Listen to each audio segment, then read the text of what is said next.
whether it's your career, whether it's a relationship, whether it's education, whatever it is that you pursue, I want you to pursue it with passion or don't pursue it at all.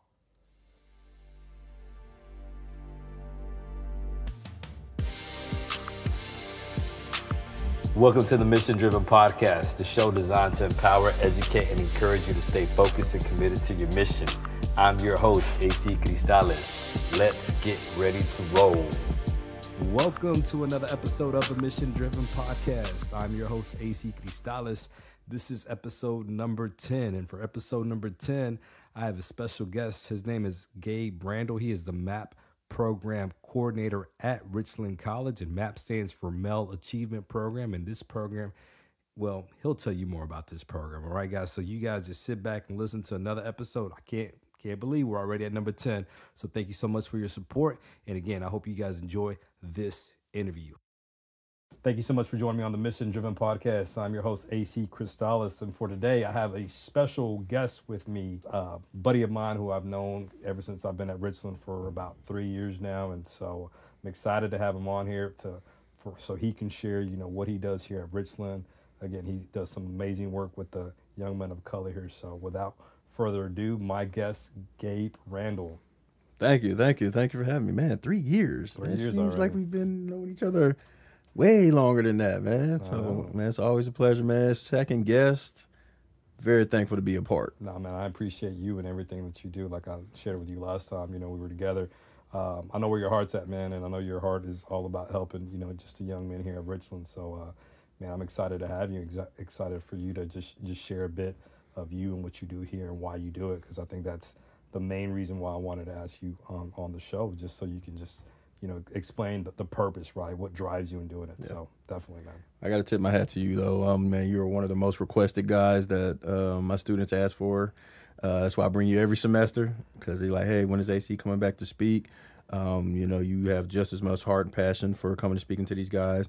You've never asked for anything in return, but hey, when can I come speak? So exactly. Thank you for giving back to my guys. Yeah, man. And it's because, like I said, I believe in what you do, man. And so I'm right there with you. Like I said, anything I can do to help you, I will do. So let's go ahead and just get into the interview portion of it, man. Just start by giving a bit of information about your family and your educational background. Man, I actually had a great family. Man, both parents. My parents straight out of South Dallas, man. They went to Roosevelt High School. If I don't say Roosevelt High School, they'll get upset. But both my parents went there. My dad went on to Oklahoma State. He had a football scholarship out there, so he played football out there. Got into a little bit of some mess, and he ended up coming back home. And then my mom graduated out of UNT, University of North Texas. And so she has a speech and communications degree. And so both my parents, man, they were college educated. And so that was instilled in us from, day one, how important education was.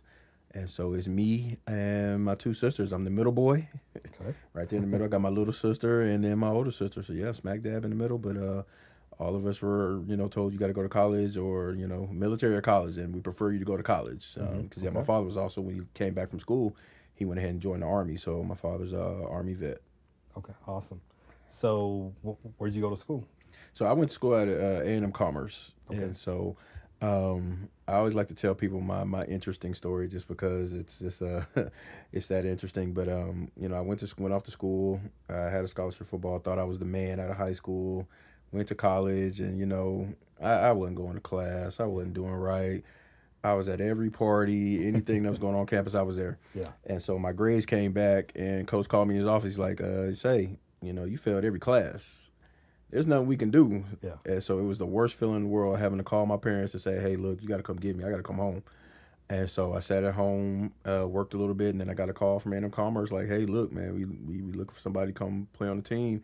When can you get here? I'm like, hey, I'll be down there tomorrow. Okay. Packed up all my stuff, and, man, I just went straight on down to Commerce, and by then I had my act together.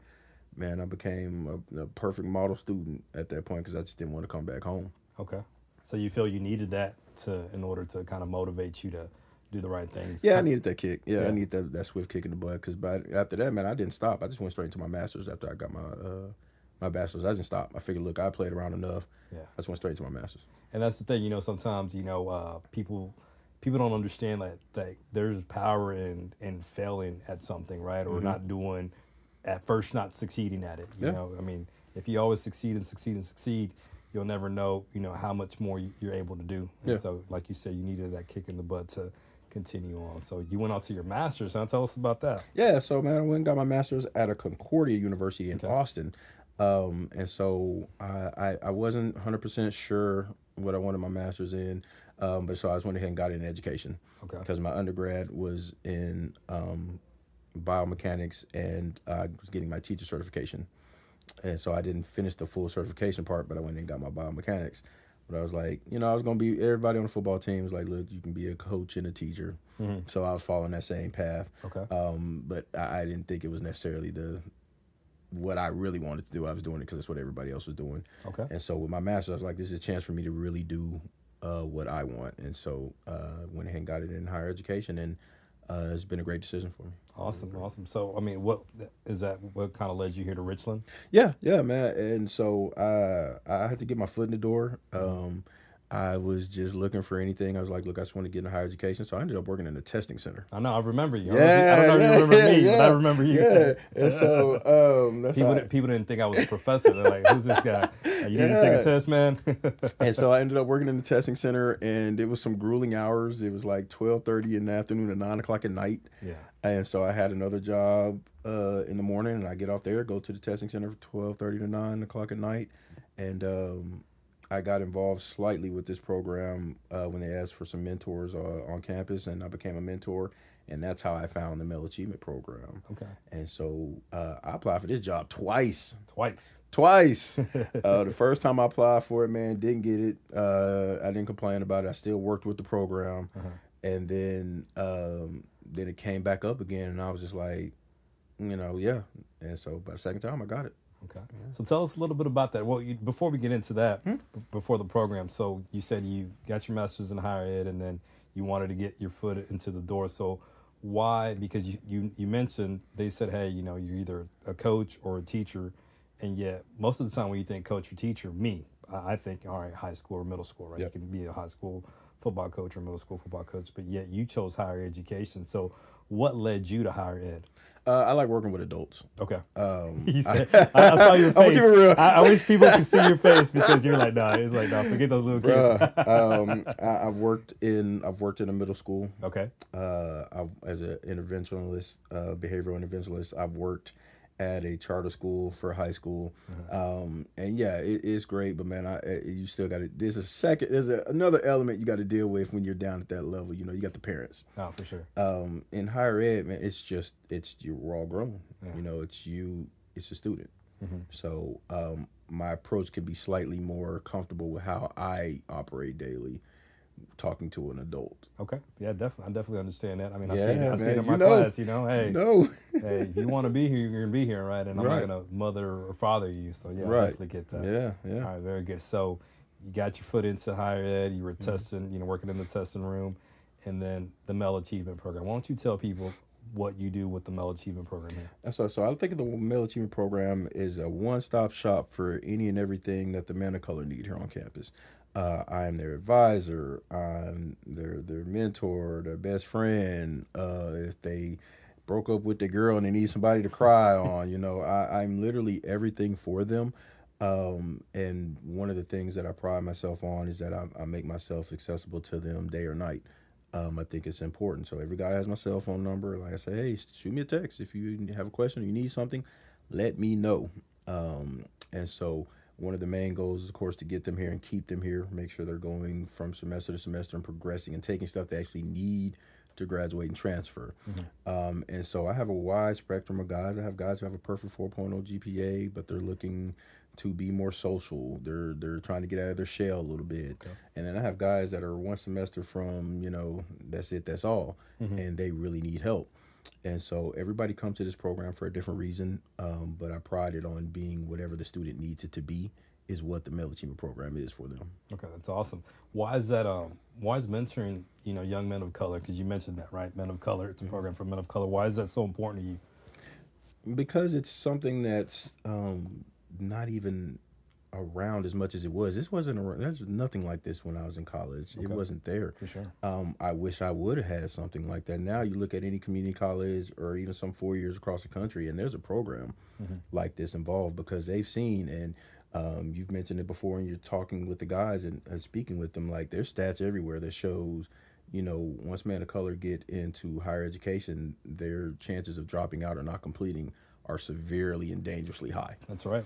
And so one of the things that this college found important was making sure that we have some sort of intervention in place to prevent that. Whether, no matter what it is, you have somebody there that cares about you, that's really invested in you completing this journey.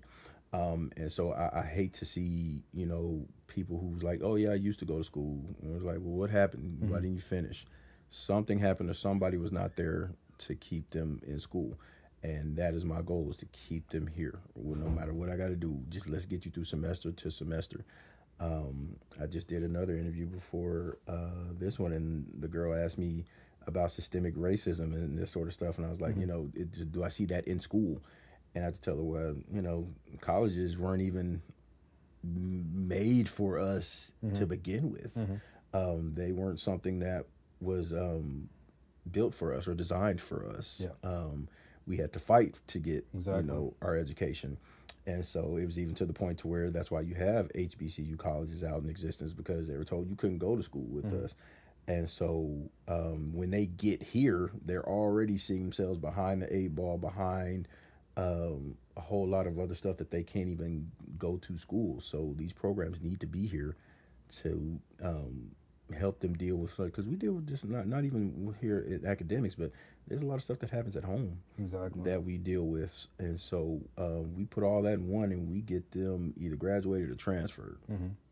Definitely. And there's tons of research that show, you have, students of color, and especially males. Okay. And that's I'm glad that you pointed that out. That they'll go to college, but again, their graduation, they never graduated. And so one of the things that helps is when you feel integrated, and not just academically, because again, you mentioned that too. It's not just about academics sometimes, but just socially integrated, socially connected. And so that's something that I know that you stress with your kids, right? With your men. I always call them my kids. I think it was my kids too. I mean, yeah, definitely. Just the power of connection, the power of like, hey man, you have somebody here. Okay, so don't ever think that you don't. You have somebody here. And so do you find like some of them sometimes resist that though? Because I've seen that before in helping, right, and wanting to help, young people. I've been working with young people for 19 years, and sometimes there's that pushback, and it's not so much because it's me, it's just the way they've been raised, and they don't know how to trust. Right. So a lot of them, they come with that wall already built up, Mm-hmm. and so it takes a lot to take that wall down brick by brick.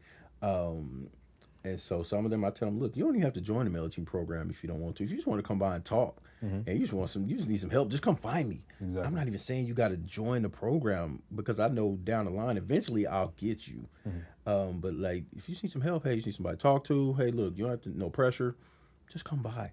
But the resistance is key. It's still a whole lot of students who I would love to be helping, who I know could use the help. But they're just, it's a pride thing, I think. I know, especially men of color, and even just men, sometimes we were just afraid to ask for help. And so I think that's one of the biggest downfalls that you can have. Why not ask somebody who's been down that road before, or somebody who can help you? If I don't know, I'm going to ask somebody. Exactly. Nobody's gotten anywhere on their own. People figure that all the time, like, oh, I can do it on my own, or I got this. No, you don't. You need help. And so there's always a bit of resistance, and I can tell that when I talk to each and every individual student that comes through my office. I build a rapport with them individually before we do group stuff, making sure that they understand what this program is about and what they can get out of it. And I always tell them all the time, you get out of it what you put into it. If you're not utilizing me as a resource here on campus, then there's not a whole lot that this program is going to do for you. Utilize me. And so a lot of students come to with those bricks up, but I slowly peel it back layer by layer. I never make promises to them that I can't deliver upon. A lot of times they come with people I've told them, yeah, well, I can do this for you, or you got this, or you do this, and then they disappoint them. And so I've never told them that whatever I've said I can do, I deliver upon. And if I can't do it, I always say, hey, give me some time with it, or let's find another alternative. But I never mess with the fragile psyche sometimes that they already have. Okay. That's good. And so when you hit on something right then, and I'm going to ask you about it. Yeah. Yeah, it is. Sometimes it's culturally, hey, you don't ask for help. And then it's the gender aspect of it, right? Masculinity. As a man, you're not supposed to ask for help. Don't ask for help. You're not supposed to do that. So, because you mentioned this, so how do you peel back? How do you break through those walls? It's just, man, just showing them that I'm here. Like, this dude's always around, man. Like, dude, okay, fine. Look, man, he's always asking me how's class going. That's one thing I always ask my dudes. I always ask how's class. And sometimes I'll know if they lying. And so it's just building that rapport slowly with them. I'm not always in my office. Sometimes they're out there hanging out there playing Uno. I'm just going to go by there and sit by them. Hey, look, deal me in the next game. Right, draw 4, baby. deal me in the next game. They play it by a different set of rules than I used to play by. But I learned it. But, it's showing them that, look, I'm just not, the person here getting the check. Like, I really am invested in you. And once they eventually start to see that, then they open up more and more. And then I start figuring out, okay, now I see why you're like this, and I will make sure not to put you down that path anymore, but I can help you, or I know people that can get you where you're trying to get to. But it's just really about just letting them, just establishing a rapport with them, man. Letting them see, look, man, he's not just always in his office. He's not just always, he's actually invested in us, man. He comes by and he just always asking about me, man. He's just always asking about me. Okay, fine. Look, man, You know what word comes to mind when you say that? Consistency. Yeah. Consistency. Yeah. So if you're an educator listening right now, all right, if you work with middle school students, high school students, it's all the same. Kids want consistency. Even your children. Right? Even if you're a father, your mother listening, all kids want is for you to be consistent, consistently after them.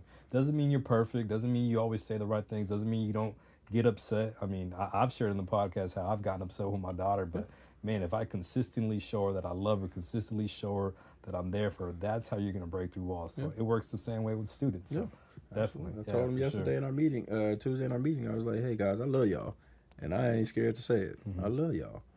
And they, what's crazy, that people are listening, but there's probably some students in there who probably haven't heard that in a while. Right. Yes. Yeah. And so someone was like, hey, I love you too, Mr. Gabe, or they hit me with the much love. But yeah, you'd be surprised how many have not heard that in such a long time. For sure. Yeah. For sure. That's good. So this podcast, mission-driven podcast, right?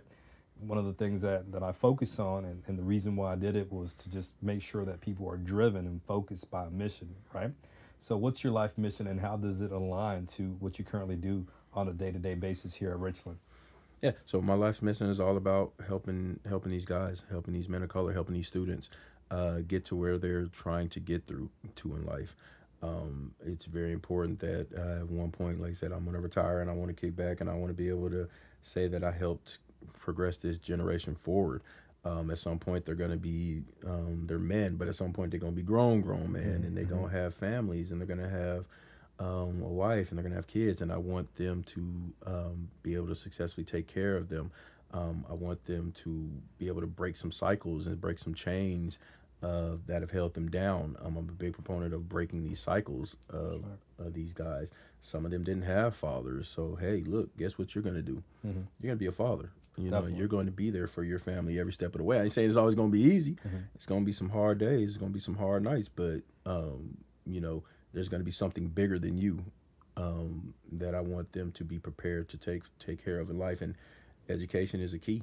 It's a setup for everything in life. And I tell guys a lot of times, once you graduate, you get that diploma, that's something nobody can ever take from you. That's right. They can take that. Money will come and go.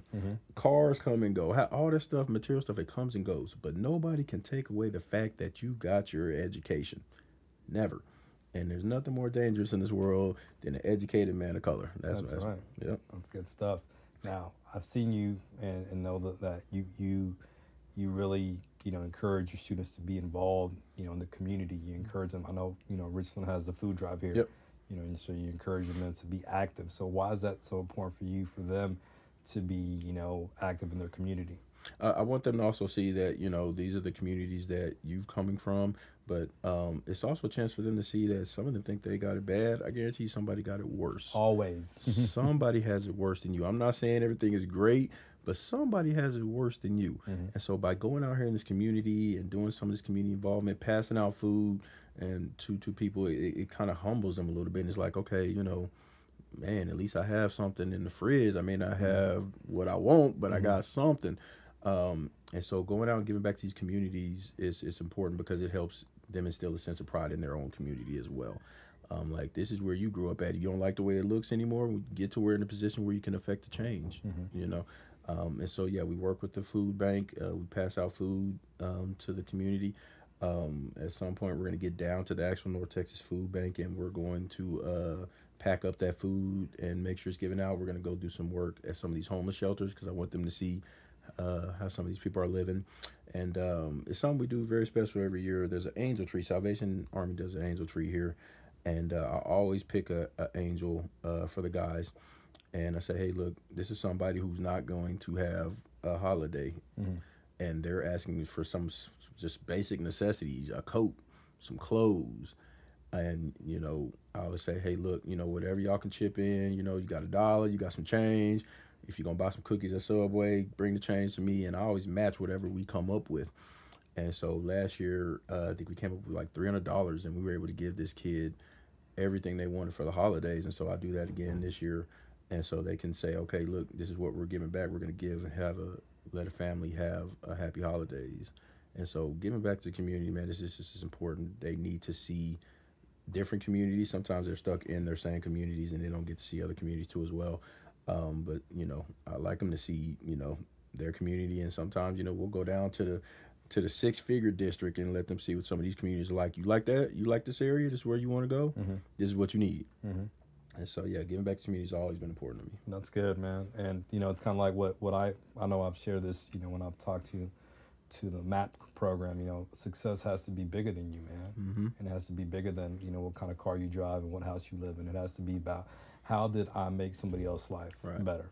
How did I do that? So whether I have money now, I can still go and pass out food, I can still do that. Like, so it's not a thing where, well, when I graduate, I'll do it, or when I earn my master's degree, or when I'm making, $85,000 a year, I'll do it. You can do it now. Right, yeah. You can do it now. Right now. So definitely.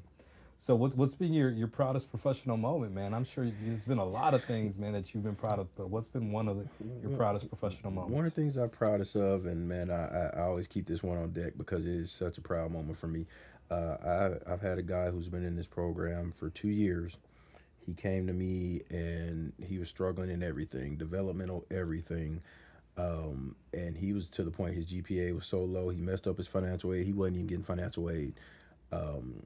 And there was a time where he took a semester off. He wasn't even in school, but he was always here. And I always worked with him. And I was like, hey, look, this is what we're going to do to get you, back in school. This is what we're going to do to get you back on financial aid. We're going to get you out of this developmental. And we slowly worked. He had some times where he just wanted to keep quitting.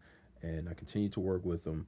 And I'm proud to say after this semester, he was able to get back on his financial aid. His GPA is well over 2.0, and he's going to actually graduate early, and he's going to get ready to transfer down to A&M Commerce. Awesome. So I've been sending A&M Commerce a lot of students, man. I need them to cut me a check.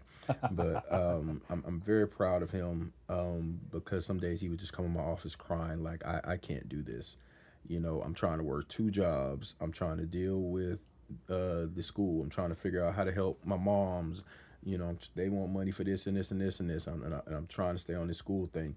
But he stuck with it, man. I'm very, very proud of him. Very, very proud of him. That's good, man. And what's good too is that most of the time, what's sad is that students would do that, right? They'll open up and teachers, educators, parents understand that sometimes they don't need to do that. They don't need to open up with you, but they do it because there's something about you that they trust. Yeah.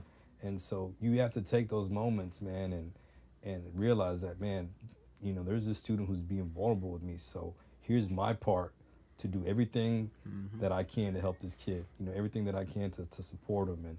And sometimes it's not even, you know, financial. It's just being there for them, you know. And so, man, I'm telling you, bro, that's why I chose you, man, because I know you got that heart. Because how many people, you know, people would go and knock on their door and they're kind of like, just blow them off. Well, hey, I'm busy. It happens. Yeah. You know, it happens. I guarantee you there are professors and teachers and faculty and staff who, all right, whatever, you know, they don't give them the time of day, but yet you're here and it goes beyond your job, man. I know it does, because you even mentioned it, that they don't have to be part of the MAP program. They can be any student here. You'll want to help them. So definitely, man. Like I said, you can't take it lightly. They've opened up to you for a reason. Yeah. And you don't know if you shut them off, if they're ever going to open up again. Exactly. You might have been the last person that they said, I'm going to give this a try to. And if you don't take it serious, you don't know what lasting effects you have. So I take each thing and everything, you know, seriously, man. I've had students text me at 2 a.m. saying, look, I've been on this certain drug for the last 5 years and I'm ready to get off it.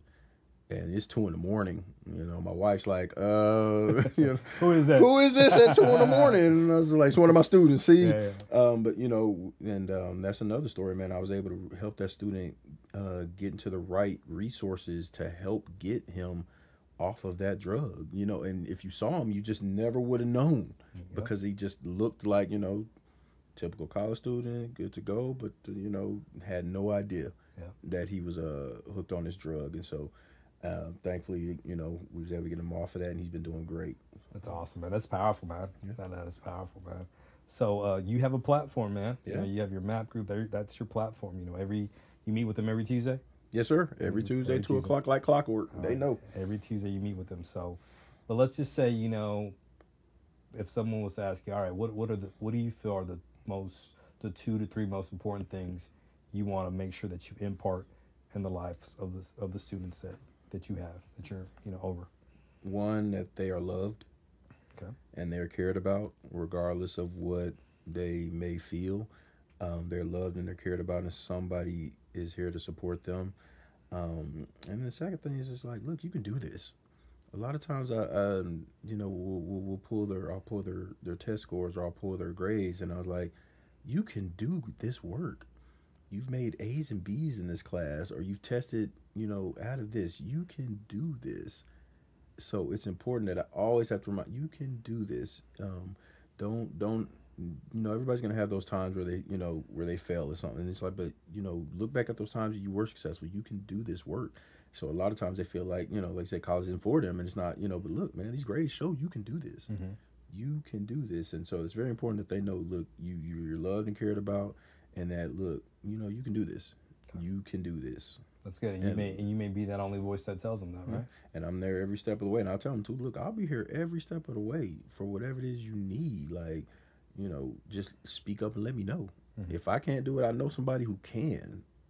But, you know, let's do this. You can do this. And it's been a powerful tool for me to tell them that.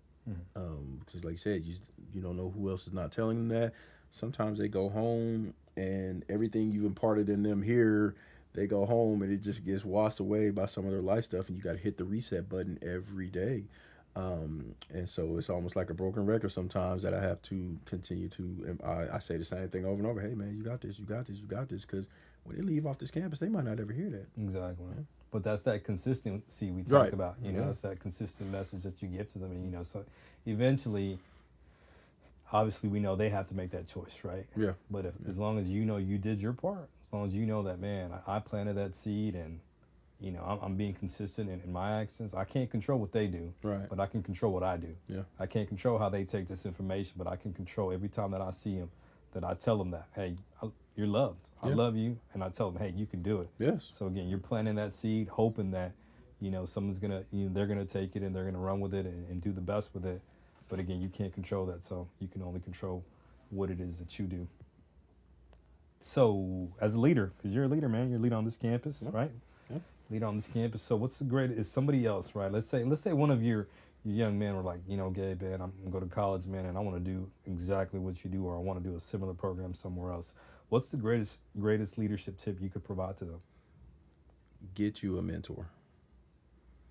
Get you somebody that can show you the ropes. If you needed to be me, fine. But get you a mentor, somebody that's going to have your back here. I have a mentor. I think it's very important. Not every day is my best day, but I know I can go to my mentor and they're on this campus, and I can go in there and I can knock on the door like, hey, look, I just need to talk for 5-10 minutes. And sure, what's on your mind, Gabe? Talk to me.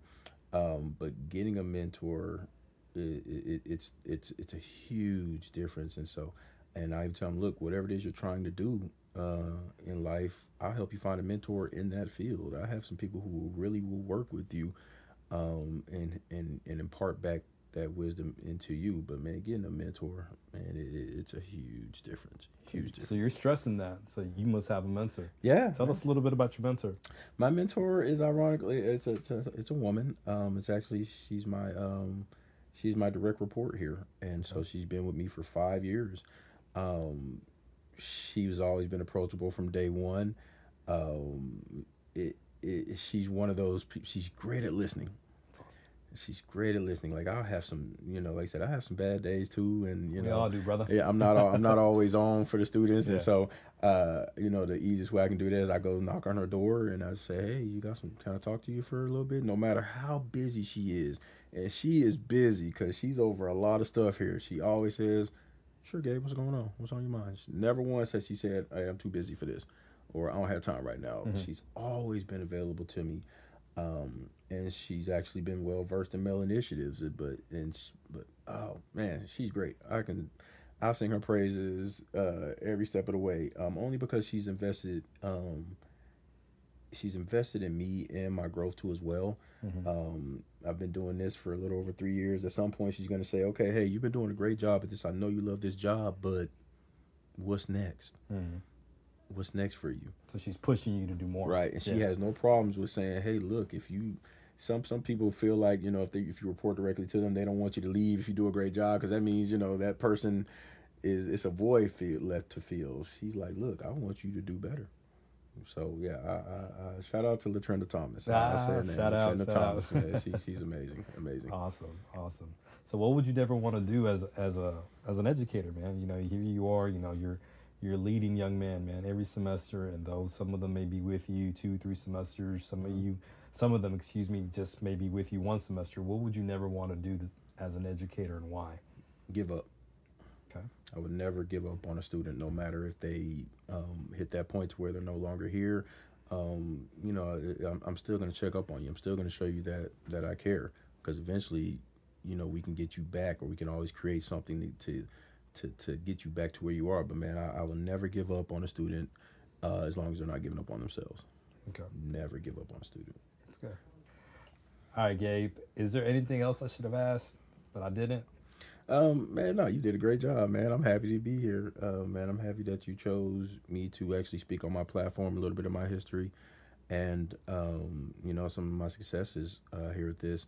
The best thing I can tell anybody, whether they're listening to this, is if you're at a community college or a 4-year, there's a program, there's a male initiative program on that campus. I ask that you reach out to them, work with them, see if they need anybody to come in and speak, give back some of your expertise. Like I said, I bring you in AC, man, you don't ask for nothing, Mm-hmm. A lot of these programs don't have the best funding. So, the fact that I can call on, I got a motivational speaker that I could come through that charges people that's going to come speak for free. Yes, man. But yeah, no matter where you're at. Don't tell them that. No, but yeah. Now, what did I tell you though? I told you that. I was like, look, man, when it's local, and it's local, right? Because, not only that, but it's local, but I know your heart's in the right place, man. Right. Like, I can have maybe some high school in Dallas to call me, but, they just kind of want me just to, their heart's not in it. I'm not going to do it, and that doesn't say that I don't care about the kids. I do care about the kids, but I also know my worth too.